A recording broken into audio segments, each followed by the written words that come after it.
ಶ್ರೀ ಗುರುಭ್ಯೋ ನಮಃ. ಇವತ್ತು ವಾಲ್ಮೀಕಿ ಜಯಂತಿ. ತನ್ನಿಮಿತ್ತವಾಗಿ ರಾಮಾಯಣದ ಪ್ರವಚನದ ಪ್ರಾರಂಭದಲ್ಲಿ ಮಹರ್ಷಿಯಾದಂಥ ವಾಲ್ಮೀಕಿಯ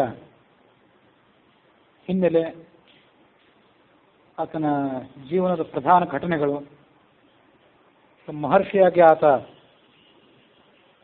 ಪರಿವರ್ತಿತನಾದಂಥ ಘಟನೆಗಳ ಕಾರಣಗಳು ಇತ್ಯಾದಿಗಳನ್ನು ಸ್ವಲ್ಪ ಮಟ್ಟಿಗೆ ಗಮನಿಸಬೇಕು.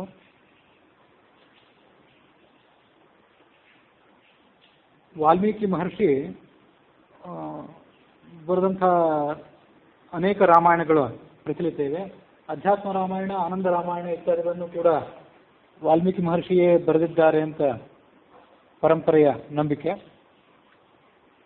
ಆದರೆ ವಾಲ್ಮೀಕಿಯ ರಾಮಾಯಣ 24,000 ಶ್ಲೋಕಗಳ ರಾಮಾಯಣ ಏನಿದೆ, ಇದಕ್ಕೆ ವಾಲ್ಮೀಕಿಯ ಹೆಸರಿನ ಸಂಬಂಧ ಹೆಚ್ಚು ಎಲ್ಲರಿಗೂ ವಿಶ್ವಾಸಕ್ಕೆ ಪಾತ್ರವಾಗಿದೆ. ಈ ಪ್ರಸಿದ್ಧವಾದಂಥ ವಾಲ್ಮೀಕಿ ರಾಮಾಯಣದಲ್ಲಿ ವಾಲ್ಮೀಕಿಯ ಬಗ್ಗೆ ಹೆಚ್ಚಿನ ವಿವರಣೆ ಇಲ್ಲೇ ಇಲ್ಲ. ಪ್ರಚೇತಸನ 10ನೇ ಮಗ, ವರುಣನ 10ನೇ ಮಗ ಮತ್ತು ಭಾರ್ಗವ ಭೃಗುವಂಶದಲ್ಲಿ ಹುಟ್ಟಿದವರು ಅಂತಿಷ್ಟೆರಡು ಮಾಹಿತಿಗಳನ್ನು ಬಿಟ್ಟರೆ ಪ್ರಸಿದ್ಧವಾದಂಥ ವಾಲ್ಮೀಕಿ ರಾಮಾಯಣದಲ್ಲಿ ಆ ವಾಲ್ಮೀಕಿಗಳ ಬಗ್ಗೆ ಬೇರೆ ಮಾಹಿತಿ ಏನು ಕಂಡು ಬರ್ತಿಲ್ಲ. ಆದರೆ ತತ್ವಸಂಗ್ರಹ ರಾಮಾಯಣ ಮುಂತಾದಂಥ ಬೇರೆ ರಾಮಾಯಣಗಳಲ್ಲಿ ನಾವು ವಾಲ್ಮೀಕಿ ಋಷಿಗಳ ಬಗ್ಗೆ ಪ್ರಧಾನವಾಗಿ ಕೇಳಿರುವಂಥ ಪ್ರಸಿದ್ಧವಾದ ಕಥೆ ಏನಿದೆ ಅದು ಅಲ್ಲಿ ಕಂಡು ಬರೋದಿದೆ. ಅದನ್ನು ಸ್ವಲ್ಪ ಮಟ್ಟಿಗೆ ನೋಡಬೇಕು. ಅಧ್ಯಾತ್ಮ ರಾಮಾಯಣದಲ್ಲಿ, ತತ್ವಸಂಗ್ರಹ ರಾಮಾಯಣದಲ್ಲಿ, ಸ್ಕಂದ ಪುರಾಣದ ಅವಂತಿ ಖಂಡದಲ್ಲಿ ವಾಲ್ಮೀಕಿಯ ಕಥೆ ಸ್ವಲ್ಪ ಮಟ್ಟಿಗೆ ಬರೋದಿದೆ.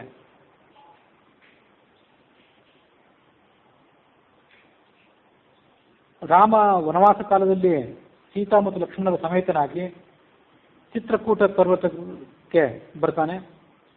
ಆ ಚಿತ್ರಕೂಟದ ಪರ್ವತಕ್ಕೆ ಬಂದು ಅಲ್ಲಿನ ಆಶ್ರಮವೊಂದರಲ್ಲಿ ವಾಲ್ಮೀಕಿ ಮಹರ್ಷಿಗಳನ್ನು ಆತ ಸಮೀಪಿಸಿ ಅವರಿಗೆ ನಮಸ್ಕಾರ ಮಾಡ್ತಾನೆ, ಸೀತಾ ಮತ್ತು ಲಕ್ಷ್ಮಣರ ಜೊತೆಗೆ.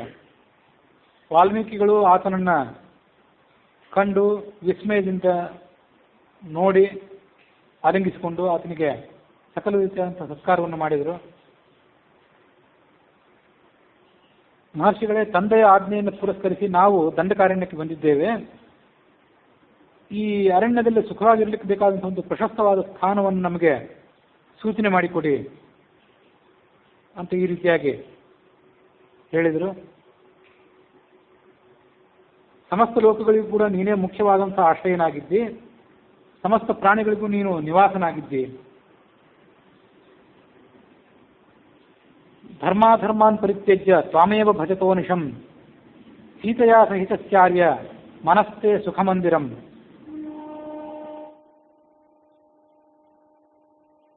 ನಿನಗೆ ಮುಖ್ಯವಾದಂಥ ನಿವಾಸ ಸ್ಥಾನ ಈ ಕಾಡು ಅಲ್ಲ, ಅರಮನೆಯೂ ಅಲ್ಲ. ನಿನ್ನ ಮುಖ್ಯವಾದ ನಿವಾಸ ಸ್ಥಾನ ಅಂದರೆ ಭಕ್ತರ ಮನಸ್ಸು. ಆ ಭಕ್ತರ ಮನಸ್ಸೇ ನಿನಗೆ ಸ್ಥಿರವಾದಂಥ ಮತ್ತು ಶಾಶ್ವತವಾದಂಥ ನೆಲೆ. ಯಾವನು ಅಪ್ರಿಯವಾದದ್ದು ಬಂದಾಗ ದುಃಖ ಪಡುವುದಿಲ್ಲವೋ, ಪ್ರಿಯವಾದದ್ದು ಬಂದಾಗ ಹರ್ಷಾತಿರೇಕದಿಂದ ಸಂಭ್ರಮ ಪಡೋದಿಲ್ಲವೋ ಅಂತ ಭಕ್ತನ ಮನೆ ಏನಿದೆ ಅದೇ ನಿನಗೆ ಶಾಶ್ವತವಾದಂಥ ಸ್ಥಿರವಾದಂಥ ನೆಲೆ.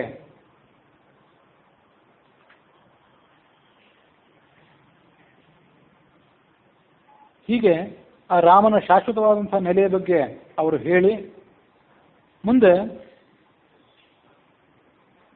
ಆ ರಾಮನಿಗೆ ಈ ಮುಂದಿನ ಮಾತನ್ನು ಹೇಳಿದರು. ವ್ಯತ್ಯಸ್ತಾದಪಿತೇ ನಾಮ್ನಃ ಬ್ರಹ್ಮರ್ಷಿತ್ವ ಮಗಾನ್ವಿತಃ ನಿಜೋಪಿ ರಾಮತೆ ನಾಮ್ನಃ ಮಹಿಮಾ ಕೇನ ವರ್ಣ್ಯತೆ. ರಾಮಭದ್ರನೇ, ನಾನು ಅತ್ಯಂತ ನೀಚನಾಗಿದ್ದೆ, ಕ್ಷುದ್ರವಾದಂಥ ಹಿನ್ನೆಲೆಯಲ್ಲಿ ನಾನು ಹುಟ್ಟಿದವನಾಗಿದ್ದೆ. ರಾಮ ಅನ್ನುವಂಥ ನಿನ್ನ ಪವಿತ್ರವಾದಂಥ ನಾಮವನ್ನು ಸರಿಯಾಗಿ ಉಚ್ಚಾರ ಮಾಡಲಿಕ್ಕೂ ನನಗೆ ಬರಲಿಲ್ಲ. ಅದನ್ನು ವ್ಯತ್ಯಾಸವಾಗಿ ಉಚ್ಚಾರ ಮಾಡ್ತಿದ್ದೆ, ಮರ ಮರ ಅಂತ ಉಚ್ಚಾರ ಮಾಡ್ತಿದ್ದೆ. ಅದನ್ನು ಮಾಡಿಕೊಂಡೇ ಅದರ ಪ್ರಭಾವದಿಂದಲೇ ನಾನು ಬ್ರಹ್ಮರ್ಷಿಯ ಪಟ್ಟಕ್ಕೆ ಏರಿದೆ. ಬ್ರಹ್ಮರ್ಷಿತ್ವ ಮಗಾನ್ವಿತಃ, ಅಂಥ ನಿನ್ನ ನಾಮದ ಮಹಿಮೆಯನ್ನು ವರ್ಣನೆ ಮಾಡಲಿಕ್ಕೆ ಹೇಗೆ ಸಾಧ್ಯ ಇದೆ? ಹಾಗಾಗಿ ನೀನು ಎಲ್ಲಿ ವಾಸ ಮಾಡಿಕೊಂಡಿರ್ಬೇಕಂದ್ರೆ ಸಕಲ ಭಕ್ತರ ಹೃದಯದಲ್ಲಿ ನೀನು ಇರುವಂಥವನಾದರೂ ಕೂಡ ಈ ಚಿತ್ರಕೂಟದಲ್ಲೇ ವಾಸ ಮಾಡಿಕೊಂಡಿರುವ, ಈ ಅರಣ್ಯವನ್ನು ಬಿಟ್ಟು ಬೇರೆ ಕಡೆ ಹೋಗಬೇಡ. ಪತ್ನಿ ಸಮೇತನಾಗಿ, ಸಹೋದರನಾದಂಥ ಲಕ್ಷ್ಮಣ ಸಮೇತನಾಗಿ ಚಿತ್ರಕೂಟದಲ್ಲೇ ನೀನು ಇರುವಂತ ರಾಮನನ್ನು ಅವರು ಪ್ರಾರ್ಥನೆ ಮಾಡಿಕೊಂಡ್ರು. ಆ ಪ್ರಾರ್ಥನೆಗೆ ಅನುಸಾರವಾಗಿ ಚಿತ್ರಕೂಟ ಪರ್ವತದಲ್ಲಿಯೇ ರಾಮ ವಾಸವನ್ನು ಮುಂದುವರಿಸಿದ. ಆಗ ಪಾರ್ವತಿ ಪರಶಿವನನ್ನು ಕೇಳಿದ್ಲು. ಪಾರ್ವತಿ ಮತ್ತು ಪರಶಿವರ ನಡುವೆ ಸಂವಾದ ನಡೆದಿತ್ತು, ರಾಮನ ನಾಮದ ಮಹಿಮೆಯ ಬಗ್ಗೆ, ರಾಮನ ಚರಿತ್ರೆಯ ಬಗ್ಗೆ, ಆ ಹಿನ್ನೆಲೆಯ ಬಗ್ಗೆ. ಆಗ ಪಾರ್ವತಿ ಶಿವನನ್ನು ಕೇಳಿದ್ಲು, ಮನ್ನಾಥ ಕರುಣಾ ಸಿಂಧೋ ರಾಮವು ವ್ಯತ್ಯಸ್ತ ನಾಮತಃ ನೀಚೋಪಿ ಮುಕ್ತತಾಂ ಪ್ರಾಪ್ತಃ ಕಥಂ ತದ್ಬ್ರೂಹಿ ಶಂಕರ.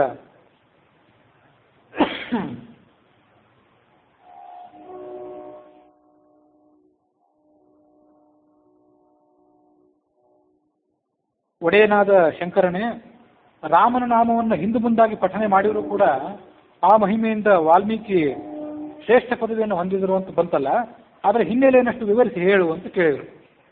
ವಾಲ್ಮೀಕಿ ಹಿಂದೆ ಏನಾಗಿದ್ದರು ಅದನ್ನು ವಿಶೇಷವಾಗಿ ವಿವರಣೆ ಮಾಡು. ಆಗ ಈಶ್ವರ ಆ ಕಥೆಯನ್ನು ಮುಂದುವರಿಸಿದ. ಸಮಾಧಾನ ಚಿತ್ತಳಾಗಿ ಆ ವಾಲ್ಮೀಕಿಯ ಹಿನ್ನೆಲೆಯ ಕಥೆಯನ್ನು ನಾನು ಹೇಳುವುದನ್ನು ನೀನು ಕೇಳು. ಆತ ಬೇಡರ ವಂಶದಲ್ಲಿ, ನಿಷಾದ ವಂಶದಲ್ಲಿ ಹುಟ್ಟಿದವನು ಮೊದಲು. ಹಿಂದೊಮ್ಮೆ ಭೂಮಂಡಲದಲ್ಲಿ 12 ವರ್ಷ ಕಾಲ ಬರಗಾಲ ಬಂತು ಎಲ್ಲ ಕಡೆ. ಎಲ್ಲಿಯೂ ಕೂಡ ತಿನ್ನಲಿಕ್ಕೆ ಯಾವುದೇ ರೀತಿಯಾದಂತಹ ಕಾಳು ಕಡಿಗಳು, ದವಸ ಧಾನ್ಯಗಳು, ವನಸ್ಪತಿಗಳು ಯಾವುದೂ ಇರಲಿಲ್ಲ. ಜಗತ್ತಿನ ಪ್ರಾಣಿಗಳೆಲ್ಲವೂ ಕೂಡ ಕಷ್ಟಕ್ಕೊಳಗಾದವು. ಆಗ ಸಪ್ತರ್ಷಿಗಳು ಹಿಮವತ್ ಪರ್ವತದ ಅಂದ್ರೆ ಹಿಮಾಲಯ ಪರ್ವತದ ಕಡೆಗೆ ಹೊರಟಿದ್ರು. ದಾರಿಯ ಮಧ್ಯದಲ್ಲಿ ಒಂದು ಗಹನವಾದಂತಹ ಅರಣ್ಯ ಅವರಿಗೆ ಸಿಕ್ಕಿತು. ಆ ಗಹನವಾದಂತಹ ಅರಣ್ಯದಲ್ಲಿ ಕ್ರೂರವಾದಂತಹ ಪಶು ಪಕ್ಷಿಗಳಿದ್ದು ಮಾತ್ರ ಅಲ್ಲ, ಕಳ್ಳಸಾಕರು, ದರೋಡೆಕೋರರಿದ್ದರು. ದೇವತೆಗಳು, ರಾಕ್ಷಸರು ಕೂಡ ಆ ಅರಣ್ಯದಲ್ಲಿ ಬರಲಿಕ್ಕೆ ಅಸಮರ್ಥರಾಗಿದ್ರು.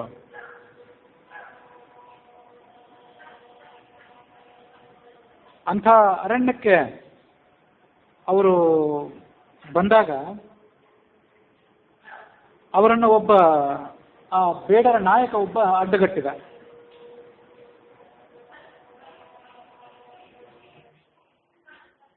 ಕಳ್ಳತನದ ಮಾರ್ಗವನ್ನು ಹಿಡಿದಿದ್ದ ಅವನು, ಎಲ್ಲರನ್ನು ಸುಲಿಯುವುದರಲ್ಲಿ ನಿಪುಣನಾಗಿದ್ದ. ಸಾಕ್ಷಾತ್ ಯಮದೇವರಂತೆ ಆತ ಅಲ್ಲಿಗೆ ಬಂದ.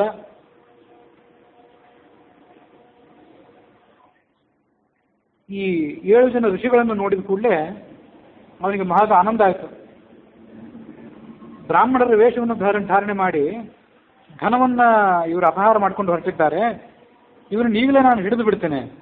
ಇವ್ರನ್ನ ಹಿಡಿದು ಇವ್ರ ಕಡೆಯಲ್ಲಿರುವಂತಹ ಧನವನ್ನು ನಾನು ಸ್ವೀಕಾರ ಮಾಡಿಬಿಡ್ತೇನೆ ಅಂತ ಆತ ಆಲೋಚನೆ ಮಾಡಿದ. ನನ್ನ ದೊಡ್ಡದಾದಂಥ ಕುಟುಂಬ ಏನಿದೆ, ಆ ಕುಟುಂಬವನ್ನು ಪೋಷಣೆ ಮಾಡಲಿಕ್ಕೆ ಬೇಕಾದಂತಹ ಧನ ನನಗೆ ಇವರನ್ನು ದರೋಡೆ ಮಾಡುವುದ್ರ ಮೂಲಕ ಸಿಗೋದಿದೆ ಅಂತ ಹೀಗೆ ಆಲೋಚನೆ ಮಾಡಿ ಅವರು ಹೋಗ್ತಿರುವಂಥ ದಾರಿಯನ್ನು ಆತ ಅಡ್ಡಗಟ್ಟಿದ. ಆ ಋಷಿಗಳು ಆತನನ್ನ ನೋಡಿ ಈಗೇನು ಮಾಡಬೇಕು ಅಂತ ಆಲೋಚನೆ ಮಾಡಿದರು. ಇವರನ್ನು ಕತ್ತರಿಸಿ ಹಾಕಿ ಅಂತ ಆತ ಕ್ರೂರವಾಗಿ ಧ್ವನಿ ಮಾಡ್ತಾ ಆ ಮುನಿಗಳ ಸಮೀಪಕ್ಕೆ ಆತ ಧಾವಿಸಿದ. ಅವರಿಗೂ ಕೆಲವು ಕಾಲ ಆತಂಕ ಆಯಿತು. ಆತಂಕ ಆದ್ರೂ ಅವರು ಸ್ವಲ್ಪ ಧೈರ್ಯ ತಂದುಕೊಂಡು ಆ ನಿಷಾದರಾಜನನ್ನ ಉದ್ದೇಶ ಮಾಡಿಕೊಂಡು ಈ ಮುಂದಿನ ಮಾತನ್ನು ಹೇಳಿದರು. ಅವನಿಗೆ ವೈರಾಗ್ಯವನ್ನು ಬೋಧನೆ ಮಾಡಲಿಕ್ಕೆ ಪ್ರಾರಂಭ ಮಾಡಿದರು. ಅವರು ನೀಚರಾದವರಿಗೆ ಅಲ್ಪ ಉತ್ಸಾಹ ಬಂದರೂ ಕೂಡ, ಅಲ್ಪವಾದಂತಹ ಆಪತ್ತು ಬಂದು ಒದಗಿದ್ರು ಕೂಡ ತಮ್ಮ ಉತ್ಸಾಹವನ್ನು ಅವರು ಕಳ್ಕೋತಾರೆ. ಜೀವನ ನಡೆಸಬೇಕು ಅನ್ನುವಂತಹ ಉತ್ಸಾಹ, ಸಂಭ್ರಮ ಅದನ್ನು ಕಳ್ಕೋತಾರೆ. ಜೀವನ ಕಮಲದ ಎಲೆಯ ಮೇಲಿನ ನೀರಿನಂತೆ ಅತ್ಯಂತ ಚಂಚಲವಾದದ್ದು. ಶರೀರ ಯಾವತ್ತೂ ಕೂಡ ನಶ್ವರವಾದದ್ದು. ಯಾವ ಕ್ಷಣದಲ್ಲಿ ಶರೀರ ನಮ್ಮನ್ನು ಬಿಟ್ಟು ಹೋಗ್ತದೋ, ನಮ್ಮನ್ನು ತ್ಯಾಗ ಮಾಡ್ತದೋ ಅಂತ ಹೇಳಲಿಕ್ಕೆ ಬರುವಂಥದ್ದಲ್ಲ. ಯಾವ ಕ್ಷಣದಲ್ಲಿ ಯಾವ ರೋಗ ಇದಕ್ಕೆ ಅಪ್ಪಳಿಸ್ತದೋ ಅಂತ ಹೇಳಲಿಕ್ಕೆ ಬರೋದಿಲ್ಲ. ಹಾಗಾಗಿ ಆ ಶರೀರಕ್ಕೆ ಬರುವಂಥ ರೋಗಗಳೇನಿವೆ, ಆ ರೋಗಗಳನ್ನು, ಮರಣವನ್ನು, ವೃದ್ಧಾಪ್ಯವನ್ನು ಮನುಷ್ಯ ತಪ್ಪಿಸಿಕೊಳ್ಳಿಕ್ಕೆ ಪ್ರಯತ್ನ ಪಡಬೇಕು. ಆ ರೋಗವನ್ನು, ನರಕವನ್ನು ತಪ್ಪಿಸಿಕೊಳ್ಳೋದಕ್ಕೆ ಮನುಷ್ಯ ಎಚ್ಚರಿಕೆಯಿಂದ ಇರಬೇಕಾದ್ರೆ ಆತ ಪಾಪಗಳನ್ನು ಮಾಡೋದ್ರಿಂದ ದೂರ ಇರಬೇಕು. ಬ್ರಾಹ್ಮಣರ ಸ್ವತ್ತನ್ನು, ಬ್ರಹ್ಮಜ್ಞಾನಿಗಳ ಸ್ವತ್ತನ್ನು ಅಪಹಾರ ಮಾಡೋದ್ರಿಂದ ಆತ ದೂರ ಇರಬೇಕು.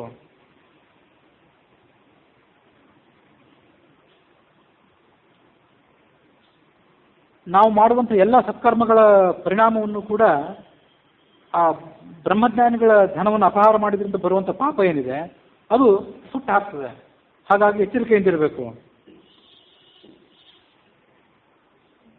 ವ್ಯಾಧನೆ, ಬೇಡರವನೇ, ಪ್ರತಿನಿತ್ಯ ನೀನು ನಿನ್ನ ಕುಟುಂಬದ ಸಲುವಾಗಿ ಪಾಪಗಳನ್ನು ಮಾಡ್ತಾ ಇದ್ದೀಯಲ್ಲ,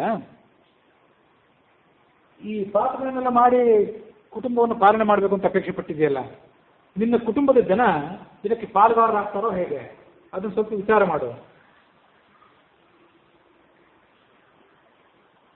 ಹೀಗೆ ಅವನು ಆ ಸಪ್ತರ್ಷಿಗಳು ಹೇಳಿದ ಕೂಡಲೇ ಅವರ ಉಪದೇಶದಿಂದ ಆತ ಸ್ವಲ್ಪ ಮೃದುವಾದ, ಆತನ ಮನಸ್ಸಿಗೆ ಮಾರ್ಗವು ಬಂತು.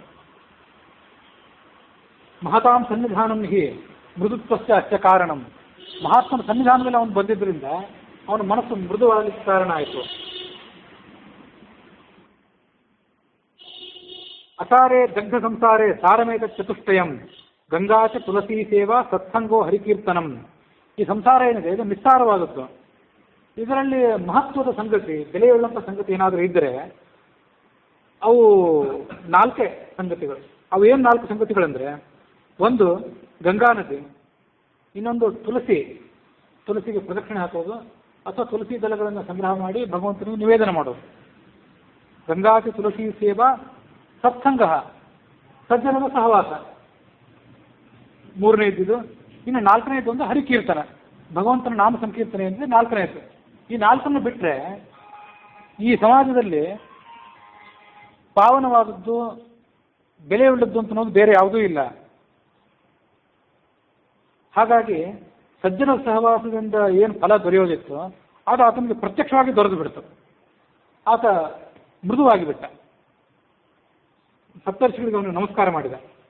ನಿಮ್ಮ ಅಭಿಪ್ರಾಯದಂತೆ ನಾನು ಈಗಲೇ ನನ್ನ ಮನೆಗೆ ಹೋಗ್ತೇನೆ, ಅವರನ್ನು ಕೇಳ್ತೇನೆ, ನಾನು ನಿಮ್ಮ ಸಲುವಾಗಿ ಪಾಪಗಳನ್ನು ಮಾಡ್ತಿದ್ದೇನಲ್ಲ, ಈ ಪಾಪದಲ್ಲಿ ನೀವು ಭಾಗಿಗಳಾಗ್ತಿರೋ ಹೇಗೆ ಅಂತ ಅವ್ರನ್ನ ಕೇಳ್ತೇನೆ ನಾನು ಅಂತ ಹೇಳಿದೆ. ಅವ್ರನ್ನ ಕೇಳಿಕೊಂಡು ಅವ್ರು ಏನು ಉತ್ತರ ಹೇಳ್ತಾರೆ ಅಂತ ಅನ್ನೋದನ್ನು ಬಂದು ನಿಮಗೆ ನಾನು ತಿಳಿಸ್ತೇನೆ. ಆದರೆ ನನಗೇನು ಸಂದೇಹ ಅಂದರೆ, ನೀವು ಇಲ್ಲೇ ಇರ್ತೀರಿ ಅನ್ನೋದು ನನಗೇನು ನಿಶ್ಚಿತ. ನೀವು ಇಲ್ಲಿಂದ ತಪ್ಪಿಸ್ಕೊಂಡು ಹೋಗಿಬಿಟ್ರೆ ಆ ಕಡೆ ನಾನು ಮನೆಗೆ ಹೋದಾಗ ಈ ಕಡೆಯಿಂದ ನೀವು ಪರಾರಿ ಆಗಲಿಕ್ಕೆ ಗತಿ ಏನು? ಆದರೆ ನಿಮ್ಮನ್ನೇ ನಾನು ಬಿಡೋನಲ್ಲ. ನೀವು ಎಲ್ಲೇ ಪರಾರಿ ಆಗಲಿಕ್ಕೆ ಹೋದ್ರೂ ಕೆಲವೇ ಕ್ಷಣದಲ್ಲಿ ಮತ್ತೆ ನನ್ನ ಕೈ ಸಿಗ್ತೀರಿ. ನಿಮ್ಮನ್ನು ನಾನು ಕೊಂದು ಹಾಕಿಬಿಡ್ತೇನೆ. ಪ್ರಾಣದ ಮೇಲೆ ಏನಾದರೂ ನಿಮಗೆ ಅಪೇಕ್ಷೆ ಇದ್ದರೆ ನೀವು ತಪ್ಪಿಸ್ಕೊಂಡು ಹೋಗಬಾರ್ದು. ಆದರೂ ನನಗೆ ನೀವು ಪ್ರಮಾಣ ಮಾಡಿ ಹೇಳಿ ಅಂತಂದ ಅವರಿಗೆ.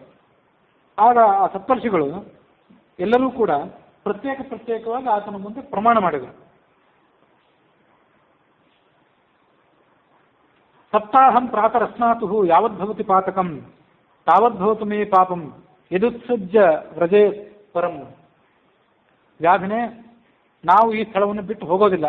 ಒಂದು ವೇಳೆ ಹೋದರೆ, ನೀನು ಬರೋದ್ರೊಳಗೆ ಇಲ್ಲಿಂದ ಹೋದರೆ ನಮ್ಗೆ ಯಾವ ಪಾಪ ಬರಬೇಕು ಅಂದರೆ 7 ದಿವಸಗಳ ಸತತ ಪ್ರಾತಃ ಕಾಲ ಸ್ನಾನವನ್ನು ತಪ್ಪಿಸಿದರೆ ಏನು ಪಾಪ ಬರಬೇಕೋ ಆ ಪಾಪ ಬರಲಿ ಅಂತ ಅವ್ರು ಶಪಥ ಮಾಡಿಬಿಟ್ರು ಎಲ್ಲರೂ. ಸ್ನಾನ ನಾವು ಎಲ್ಲರೂ ಮಾಡ್ತೇವೆ, ಆದರೆ ಪ್ರಾತಃ ಕಾಲ ಸ್ನಾನ ಮಾಡಬೇಕು ಅಂತ ಅನ್ನೋದನ್ನು ನಾವು ಗಮನದಲ್ಲಿ ಇಟ್ಕೊಂಡಿರೋದಿಲ್ಲ. ಪ್ರಾತಃ ಕಾಲ ಸ್ನಾನ ಅಂದರೆ ಎಷ್ಟೋ ಜನ ಸಾಯಂಕಾಲ ಮಧ್ಯಾಹ್ನ ಸ್ನಾನ ಮಾಡ್ತಾರೆ, ರಾತ್ರಿ ಸ್ನಾನ ಮಾಡೋರಿದ್ದಾರೆ, ಅದೆಲ್ಲ ಅವ್ರಿಗೆ ಸಂಬಂಧಪಟ್ಟದ್ದು. ಪ್ರಾತಃ ಕಾಲದ ಸ್ನಾನ ಅಂದರೆ ಪ್ರಾತಃ ಸಂಧ್ಯಾಂ ಸನಕ್ಷತ್ರಾಂ, ಇನ್ನು ನಕ್ಷತ್ರಗಳು ಇರುವಾಗಲೇ, ರಾತ್ರಿ ಕಳೆಯಲಿಕ್ಕೆ ಬಂದಿರಬೇಕು, ಸೂರ್ಯ ಪೂರ್ಣವಾಗಿ ಉದಿತನಾಗಿರಬಾರ್ದು, ನಕ್ಷತ್ರಗಳು ಬಾನಿನ ಅಂಚಿನಲ್ಲಿ ಕಾಣ್ತಿರ್ಬೇಕು.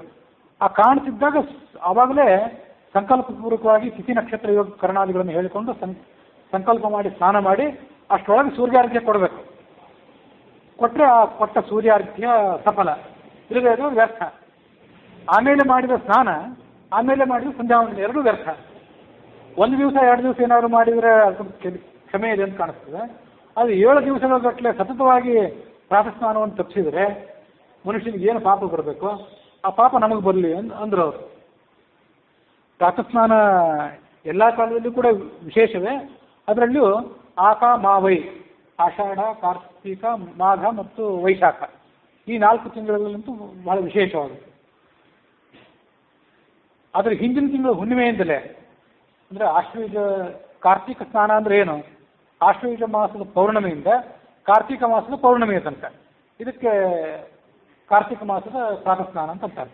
ಹಾಗೆ ಉಳಿದ ಮಾಸಗಳಲ್ಲಿ ಅದನ್ನು ಅನ್ವಯಿಸಿ ನೋಡ್ಕೋಬೇಕು.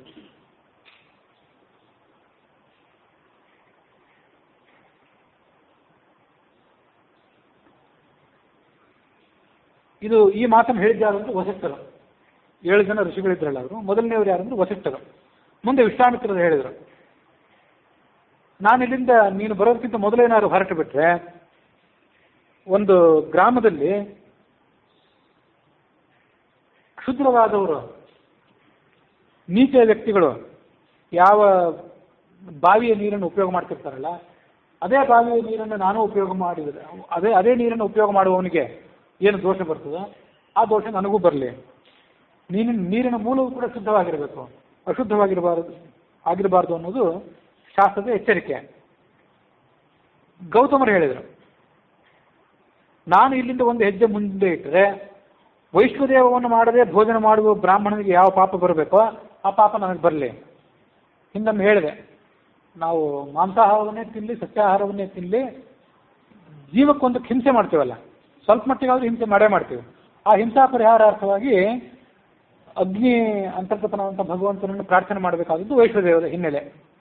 ಆ ವೈಷ್ಣುದೇವವನ್ನು ಮಾಡಿಕೊಳ್ಳದೆ ಭೋಜನವನ್ನು ಯಾರು ಮಾಡ್ತಾರಲ್ಲ ಅವರಿಗೆ ಬರುವ ಪಾಪ ನನಗೆ ಬರಲಿ ಅಂತ ಗೌತಮರು ಹೇಳಿದರು. ಮುಂದೆ ಜಮದಗ್ನಿ ಋಷಿಗಳು ಹೇಳಿದರು,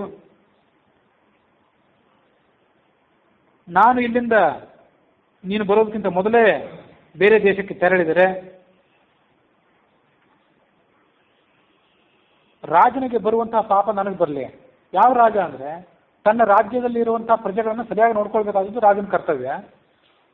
ಯಾವನಾರೊಬ್ಬ ರಾಜನ ರಾಜ್ಯದಲ್ಲಿ ಒಬ್ಬ ಯೋಗ್ಯನಾದಂತಹ ತತ್ವಜ್ಞಾನಿಯಾದಂತಹ ಬ್ರಾಹ್ಮಣ ವ್ರತನಿಷ್ಠನಾಗಿದ್ದಾನೆ, ಶ್ರೋತ್ರಿಯನಾಗಿದ್ದಾನೆ, ಜ್ಞಾನಿಯಾಗಿದ್ದಾನೆ, ಆದ್ರೆ ಜೀವನಕ್ಕೆ ದಾರಿ ಇಲ್ಲದೆ ಕಷ್ಟಪಡ್ತಿರ್ತಾನೆ.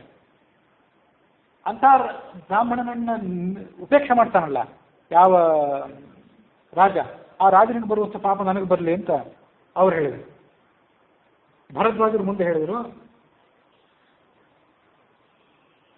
ನಾನು ಇಲ್ಲಿಂದ ಹೆಜ್ಜೆ ಮುಂದಿಟ್ಟದ್ದೇ ಆದರೆ ದ್ರವ್ಯದ ಅನುಕೂಲವಿದ್ದರೂ ಕೂಡ, ಸಂಪತ್ತಿನ ಅನುಕೂಲ ಇದ್ದರೂ ಕೂಡ ಯಾವ ಬ್ರಾಹ್ಮಣ ಬೇರೆಯವರಿಗೆ ಭೋಜನ ಮಾಡಿಸದೆ ತಾನೊಬ್ಬನೇ ಭೋಜನ ಮಾಡ್ತಾನೆ ಮತ್ತು ಯಾರಿಗೂ ಕಾಣದಂತೆ ಭೋಜನ ಮಾಡ್ತಾನೆ. ಬ್ರಾಹ್ಮಣರು ಯಾರ್ಯಾರು ಕರೆದ್ರೆ ಊಟಕ್ಕೆ ಹೋಗಬೇಕು ಅಂತ ಮಾತ್ರ ಅವ್ರ ವ್ರತ ಅಂತ ಇಟ್ಕೊಳ್ಬಾರ್ದು, ಬೇರೆಯವ್ರಿಗೆ ಕರೆದು ಮಾಡಿಸ್ಬೇಕಾದ್ದು ಅವ್ರ ವ್ರತನೇ. ಹಿಂದೊಮ್ಮೆ ಅನೇಕ ಬಾರಿ ಅದನ್ನು ಹೇಳಿದ್ದೆ. ದಾನ ಕೊಡೋದು ಮತ್ತು ದಾನ ಸ್ವೀಕಾರ ಮಾಡೋದು ಎರಡೂ ಆತನ ಕರ್ತವ್ಯ. ಎರಡೂ ಒಂದೇ ನಾಣ್ಯದ 2 ಮುಖಗಳು.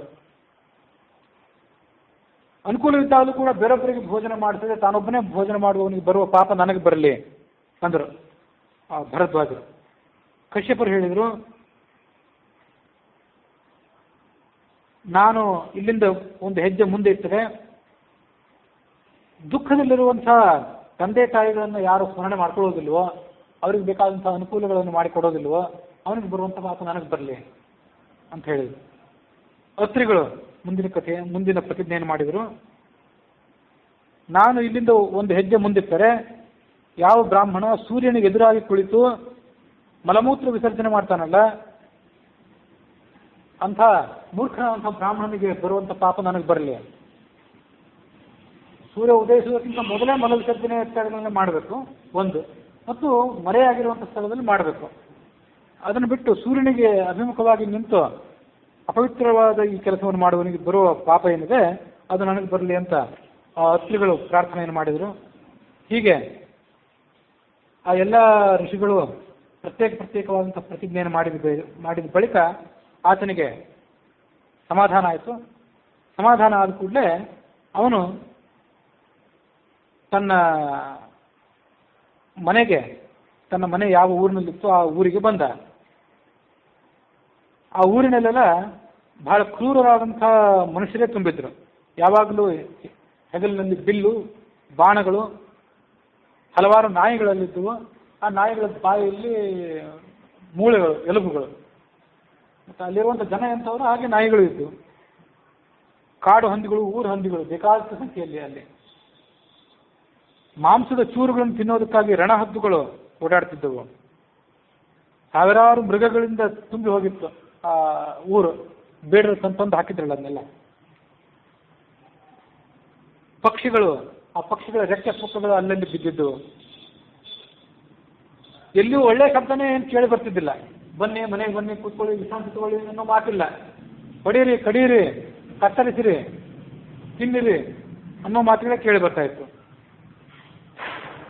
ಯಾರಾದರೂ ಹಳ್ಳಿಯವರು ಅದನ್ನು ನೋಡಿದ್ರೆ ಅವರಿಗೆ ಹೆದರಿಕೆ ಬರುವಂತಿತ್ತು. ನೆಲದ ಮೇಲೂ ಹದ್ದುಗಳಿದ್ದವು, ಆಕಾಶದಲ್ಲಿ ಕೂಡ ಹದ್ದುಗಳು ಸಂಚಾರ ಮಾಡ್ತಿದ್ದವು. ಅಂಥ ಊರನ್ನ ಆ ವ್ಯಾಧ ಮುಟ್ಟಿದ. ಎಲ್ಲ ಕಡೆ ಮಾಂಸದ ದುರ್ಗಂಧ ಮೂಗಿನ ಹೊಳ್ಳೆಗಳನ್ನು ಭೇದಿಸ್ತಿತ್ತು.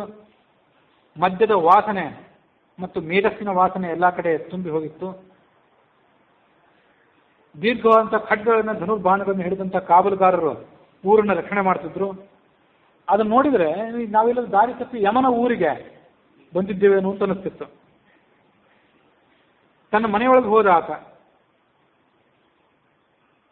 ಮನೆಯೊಳಗೆ ಹೋದ ಕೂಡಲೇ ತನ್ನ ದಿವ್ಯವಾದಂಥ ಹಾಸಿಗೆಯ ಮೇಲೆ ಸುಖವಾಗಿ ಕೂತ್ಕೊಂಡ. ಅವನ ಪತ್ನಿ ಬಂದ್ಲು. ಬಂದ ಕೂಡಲೇ ಆತನನ್ನು ಸ್ವಾಗತ ಮಾಡಿ ಅವನಿಗೊಂದು ತಾಂಬೂಲ ಕೊಟ್ಲು. ತಯಾರು ಮಾಡಿಟ್ಟಿದ್ದಿರಬೇಕು. ತಾಂಬೂಲವನ್ನು ಕೊಟ್ಲು. ಬೀಸನಿಗೆ ಗಾಳಿ ಬೀಸಕ್ಕೆ ಪ್ರಾರಂಭ ಮಾಡಿದ್ಲು. ಒಂದು 5 ನಿಮಿಷ ಆ ಪತ್ನಿ ಕೊಟ್ಟಂಥ ತಾಂಬೂಲವನ್ನು ಮೆದ್ದು, ಆಮೇಲೆ ಆಕೆ ಬೀಸಿದಂಥ ಚಾಮರದ ಸುಖವನ್ನು ಉಂಡು, ಈ ಮುಂದಿನಂತೆ